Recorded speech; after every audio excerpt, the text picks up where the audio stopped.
Hi everyone! So we are going to go over 6 slides of the Newton's Law PowerPoint. So we talked about Newton's first law and we talked about Newton's second law. I want to go over Newton's third law just briefly, and then we'll do some examples applying Newton's second law in several different situations. So pretty much for this week we're going to be doing tons of different problems with forces, and it's going to be based on equilibrium. It's going to be based on when I have things that are on inclines, and then also we're going to focus on something called the Atwood's machine, and we'll get to that probably more towards the end of the week. So Newton's third law, we know that Newton's third law is for every force, which we could say is an action, then we will have an equal but opposite force, which we call the reaction force. These forces will occur in pairs. So we can denote this with, I have a force, this 1, 2. So it's kind of like that notation where we did with the relative velocity. But when it says 1, 2, this would be the force of the first object exerted on the second object. Whereas this one would be the force of the second object exerted on the first object. So it's always going to be, write this down here. So if I was looking at this one, this is the force of the first object exerted on the second object.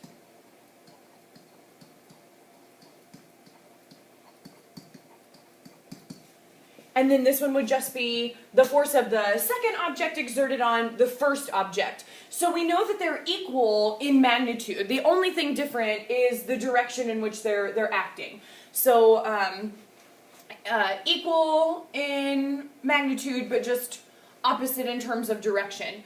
The really big thing to note on Newton's third law is that the action and reaction forces are acting on different objects. So let's say here, for example, we just have a block that's sitting on a table.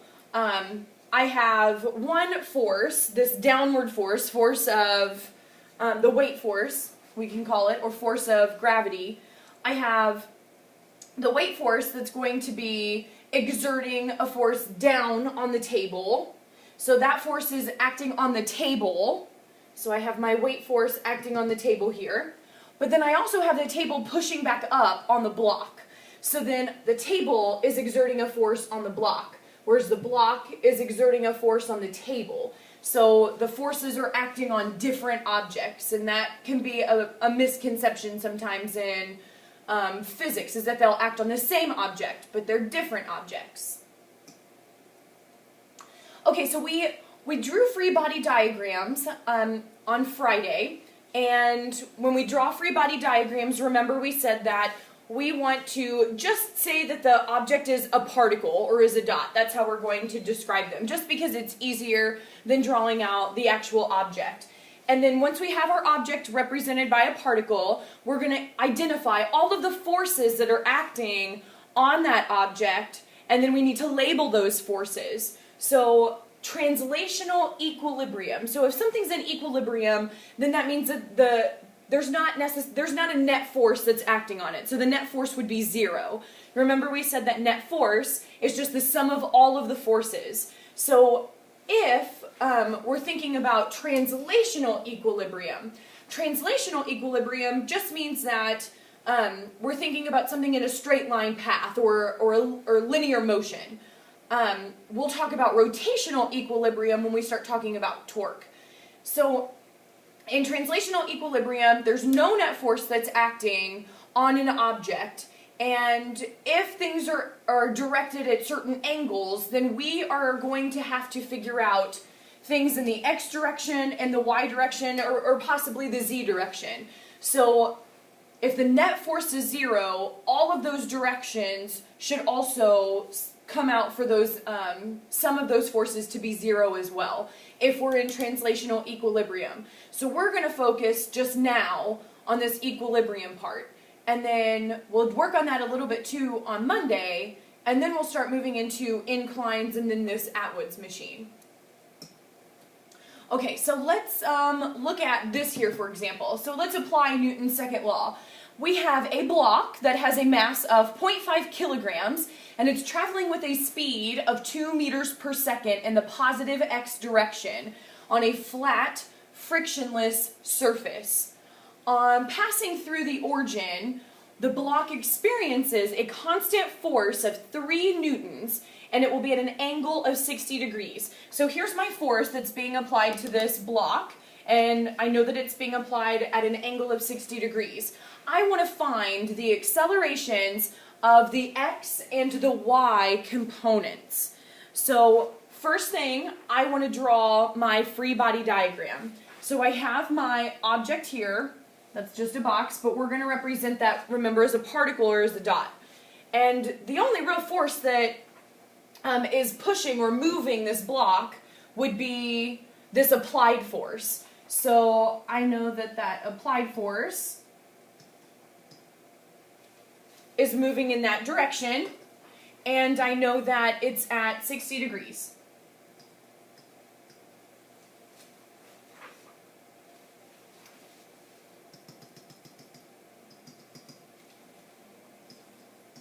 And they're asking me to find the acceleration of the x and y components of just this force here. I want to know what the acceleration is of these two components. Well, they gave me that force was 3 newtons. So I know that the hypotenuse here is 3 newtons. We can't see that probably.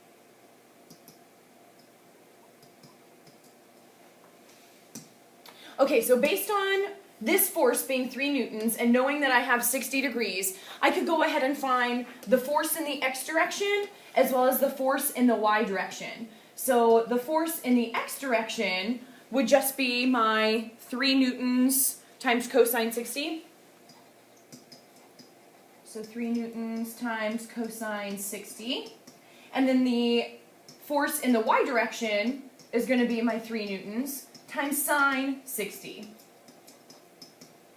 So if I do my 3 times cosine 60, we should get 1.5. And that would be in newtons. And then if I do 3 times sine of 60, I'm going to get 2.6 newtons. Okay, so I found the force in both directions, but they're asking me what are the accelerations of those two directions. Well, I know that this block has a mass of 0.50 kilograms, and I know that force is equal to mass times acceleration. And I know force in both directions here, 1.5, 2.6. I know the mass is 0.50 kilograms, so I could find acceleration if I did the force divided by mass. So let's do 1.5 newtons divided by 0.50 kilograms divided by 0.50 kilograms. So I would get the acceleration in the x direction to be 3 meters per second squared, and my acceleration in the y direction is going to be 5.2 meters per second squared. Okay, so this is a relatively easy one because they're simply asking us for asking us about one force, and that's it. So they're asking us only about this applied force, and I wanted to know the accelerations for both the x and the y components. So we knew our hypotenuse, we knew our angle, we could find the force of the x and the y, and then based on Newton's second law, I know the mass, I knew the forces, so I could find the acceleration. Okay, so now let's try this one. I have a hockey puck having a mass of 0.30 kilograms slides on the frictionless horizontal surface of an ice rink. 2 hockey sticks strike the puck simultaneously, exerting the forces on the puck. The force, F1, has a magnitude of 5 newtons and is directed at 20 degrees below the axis. The force, F2, has a magnitude of 8 newtons and its direction is 60 degrees above the x-axis. Determine both the magnitude and the direction of the puck's acceleration. So I have I want to draw a picture here. So we have a hockey puck